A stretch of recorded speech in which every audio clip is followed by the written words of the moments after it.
और अल्मोड़ा में बसंत की दस्तक के साथ सैलानियों की आवाजाही तेज हो गई है। दिन में खिली धूप और सुबह शाम की गुलाबी ठंड मौसम को बेहद सुहावना बना रही है। जागेश्वर और चितई मंदिरों में श्रद्धालुओं की भीड़ है।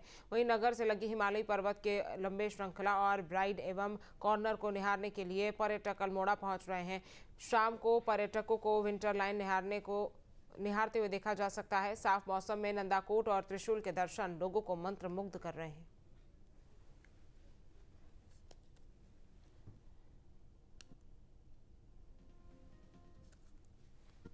और धर्मनगरी हरिद्वार में शारदीय कांवड़ी यात्रा की औपचारिक शुरुआत हो गई है। महाशिवरात्रि से पहले दूसरे जिले में कांवड़ी हरिद्वार पहुंचने लगे हैं। हालांकि शुरुआती दिनों में कांवड़ियों की संख्या फिलहाल कम नजर आ रही है, लेकिन आने वाले दिनों में लोगों की भीड़ बढ़ सकती है। प्रशासन का अनुमान है कि 10 फरवरी से बड़ी संख्या में शिव भक्त गंगा जल लेने हरिद्वार पहुंचेंगे। वहीं शारदीय कांवड़ी यात्रा को लेकर पुलिस और प्रशासन ने सभी तैयारियां पूरी कर ली है। कांवड़ रूट पर भारी वाहनों की आवाजाही पर रोक लगा दी गई है। तो कांवड़ यात्रा को लेकर प्रशासन अलर्ट पर है। शारदीय कांवड़ यात्रा की शुरुआत हो गई है। हालांकि 10 फरवरी के बाद कांवड़ियों की भीड़ बढ़ जाएगी, ये अनुमान लगाया जा रहा है। बता दें आपको कि कांवड़ियों की जो संख्या है वो फिलहाल कम है, लेकिन आने वाले दिनों में लोगों की भीड़ बढ़ सकती है। प्रशासन का अनुमान है कि 10 फरवरी से बड़ी संख्या में शिव भक्त गंगा जल लेने के लिए हरिद्वार पहुंचेंगे। वहीं शारदीय कांवड़ यात्रा को लेकर पुलिस और प्रशासन ने भी सभी तैयारियां पूरी कर ली है। कांवड़ रूट पर भारी वाहनों की आवाजाही पर रोक लगा दी गई है। एक रूट प्लान भी तैयार किया है। उसमें जैसा आपने देखा है कि श्रावण कांवड़ होता है, उसी की तर्ज पे जो डाइवर्जन है वो प्लान लागू रहेगा और हेवी व्हीकल्स की एंट्री रिस्ट्रिक्टेड रहेगी। इसमें बाकी जो व्हीकल्स हैं उनके लिए डाइवर्जन प्लान रहेगा। पार्किंग के लिए हमने व्यवस्था की है, प्रॉपर पार्किंग चिन्हित करके। जिस तरह से लोग आएंगे, जहाँ से भी लोग आएंगे, उनको उसी के पास निकटतम पार्किंग में पहुँचा दिया जाएगा।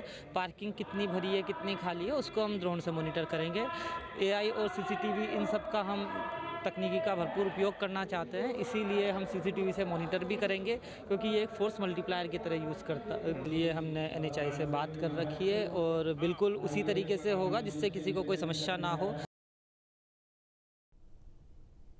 और पहाड़ में नैनीताल हमेशा से पर्यटकों की पसंदीदा जगह रहा है। बड़ी संख्या में देश विदेश से पर्यटक सरोवर नगरी पहुंचने लगे हैं। इन दिनों भी नैनीताल में पर्यटकों की भीड़ देखी जा रही है, लेकिन सड़कों की जर्जर हालत के चलते पर्यटकों को भारी परेशानियों का सामना करना पड़ रहा है। हालात ऐसे हैं कि कारोबारियों से लेकर आम लोगों तक रोजमर्रा का सफर मुश्किल हो गया है। स्थानीय लोगों ने कई बार प्रशासन से शिकायत की, लेकिन हालात जस के तस बने हुए हैं। मजबूरी में लोग इन्हीं जानलेवा सड़कों में सफर करने को मजबूर है।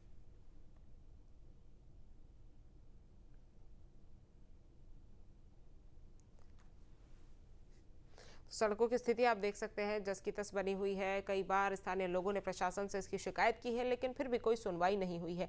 आप सड़कों की स्थिति देख सकते हैं, जिससे जो स्थानीय लोग हैं और पर्यटक हैं उनको काफ़ी ज़्यादा दिक्कतों का सामना करना पड़ता है। कई बार ये दुर्घटना की वजह भी बन जाती है और कई बार लंबे जाम भी सड़कों की इस स्थिति की वजह से लग जाते हैं। बारिश के समय तो और ज़्यादा बुरी स्थिति हो जाती है, लेकिन फिलहाल नैनीताल में जिस तरह से पर्यटकों की आवाजाही बढ़ रही है, उसके चलते अब काफ़ी ज़्यादा समस्या सड़क की बदहाली की वजह से हो रही है। आप देख सकते हैं बड़े बड़े गड्ढे, कई जगहों पर सड़क में गड्ढों में पानी भरा हुआ है, कई जगहों पर सड़क टूटी हुई है, तो कई जगहों पर सड़कों में चलना काफ़ी ज़्यादा, गाड़ियों को चलाना काफ़ी ज़्यादा मुश्किल हो रहा है। सड़कों की स्थिति अब बद से बदतर होती हुई दिखाई दे रही है, जिस वजह से वहाँ पर जो लोग हैं वो काफ़ी ज़्यादा परेशान हो रहे हैं। हालांकि लोगों की तरफ से ये भी सवाल पूछे गए हैं कि जब इतने ज़्यादा पर्यटक यहाँ पर आते हैं तो फिर क्यों इन सड़कों को सही नहीं कराया जा रहा है। क्योंकि देखिए, जब भी बारिश का मौसम आता है तो लैंडस्लाइड होती है, काफ़ी ज़्यादा सड़कें बाधित हो जाती है। लेकिन नैनीताल में जिस तरह से पर्यटक बढ़ रहे हैं, उसके बाद सड़कों की ये बदहाली काफ़ी लंबे समय से देखी जा रही है, जिस वजह से पर्यटकों को और साथ ही साथ स्थानीय लोगों को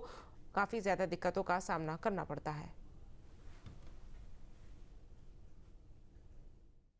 तो हमारी कोटाबाग विकासखंड के पर्वतीय क्षेत्रों की सड़कों के हाल है, जो क्षेत्र पंगूट से लेके कॉर्बेट नेशनल पार्कों को जोड़ता है। अभी वर्तमान में उन सड़कों की स्थिति बद से बदतर हो चुकी है।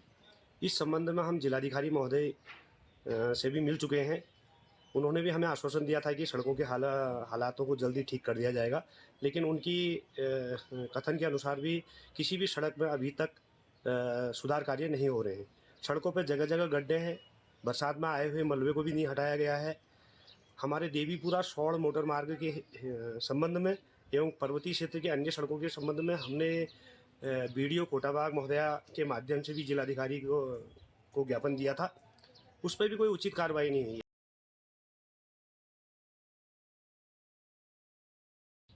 हमारा जो देवीपुरा शौड़ मोटर मार्ग है उस एक एक्सीडेंटल पोर्शन है जिस पर मलबा जो है विगत कई महीनों से आया हुआ है। उस हेतु मैंने जिलाधिकारी महोदय को पत्र लिखा कि इस स्थान पर पूर्व में भी पर्यटकों की एक कार दुर्घटनाग्रस्त हो गई थी जिसमें 5 पर्यटकों की मौत हो गई थी, लेकिन उस स्थान पर भी आज तक कोई मेंटेनेंस का कार्य नहीं किया गया है, जो बड़े खेद का विषय है। हमारा जो परमूट वाला क्षेत्र है ये पर्यटन की दृष्टि से अत्यंत महत्वपूर्ण क्षेत्र है, लेकिन जब पर्यटन क्षेत्र को नहीं देखा जा रहा है, हमारा पंगूट से कुंज खड़क सड़क जो है पूरा जो वर्ल्ड सेंचुरी के अंतर्गत आता है उसके हाल देखिए, पूरे गड्ढे ही गड्ढे हैं, मतलब आप गड्ढों को बचा नहीं सकते गाड़ी से। सड़कों के नेटवर्क को लेके अभी जो स्टेट हाईवे, नेशनल हाईवे या अदर डिस्ट्रिक्ट रोड्स हैं उन पर तो मतलब काम चल ही रहा है।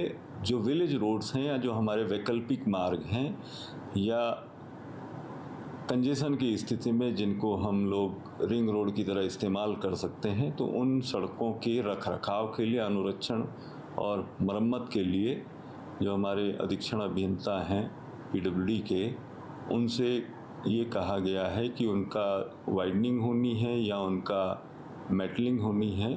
तो गवर्नमेंट से हम लोगों ने इसमें कॉरेस्पॉन्डेंस भी की है और कुछ नई सड़कों की सैंक्शन के लिए भी मांग भेजी गई है।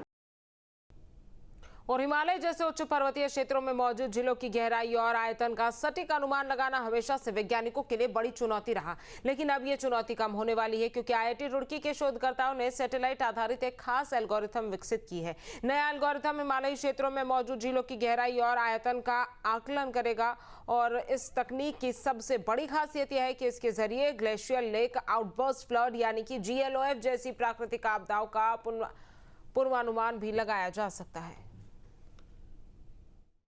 हिमालय का क्षेत्र बहुत ही कॉम्प्लेक्स टेरेन होता है, वहाँ पे माउंटेन शेडोज और क्लाउड कवर का बहुत ज़्यादा इफेक्ट होता है।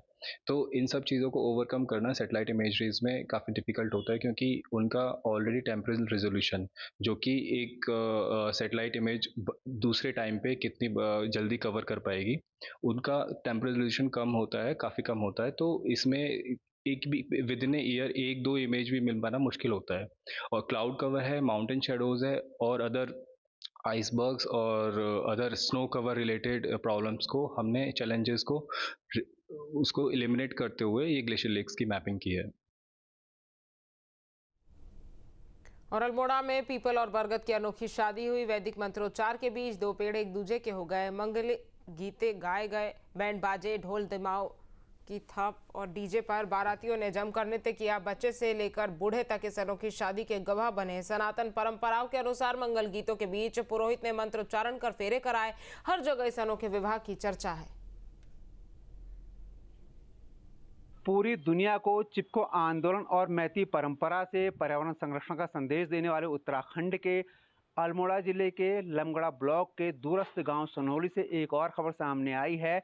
यहां के ग्रामीणों ने दो वृक्षों का विवाह कराया है। पीपल और वट वृक्ष के इस विवाह में दर्जन भर गांव के लोग शामिल हुए। इस विवाह में बैंड था, बाराती थे, मेहंदी की रस्में थी। हिंदू रीति रिवाज से संपन्न इस विवाह के माध्यम से लोगों ने पूरी दुनिया को संदेश दिया। पर्यावरण के साथ यहाँ के लोगों के आत्मीय संबंध बने हुए हैं। ग्रामीणों का कहना है, हम पूरी दुनिया को बताना चाहते हैं हमें देवभूमि क्यों कहा जाता है। यहाँ के कण कण में देवता निवास करते हैं। यहाँ की प्रकृति की रक्षा की जिम्मेदारी हम सभी लोग की है। दो वृक्ष का विवाह चर्चा का विषय बना हुआ है। इससे पूरी दुनिया वाले सीख लेंगे और वो पर्यावरण रक्षा का संकल्प करेंगे। न्यूज स्टेट के लिए अल्मोड़ा से दिग्विजय सिंह बिस्ट। आपके मोबाइल पर तुरंत आएगी ब्रेकिंग न्यूज। स्क्रीन पर सबसे पहले दिखेगी बड़ी खबर। देश दुनिया की हर खबर एक जगह। अब आपके मोबाइल पर तुरंत फटाफट इंस्टॉल कीजिए न्यूज नेशन ऐप और रखिए खुद को अपडेट।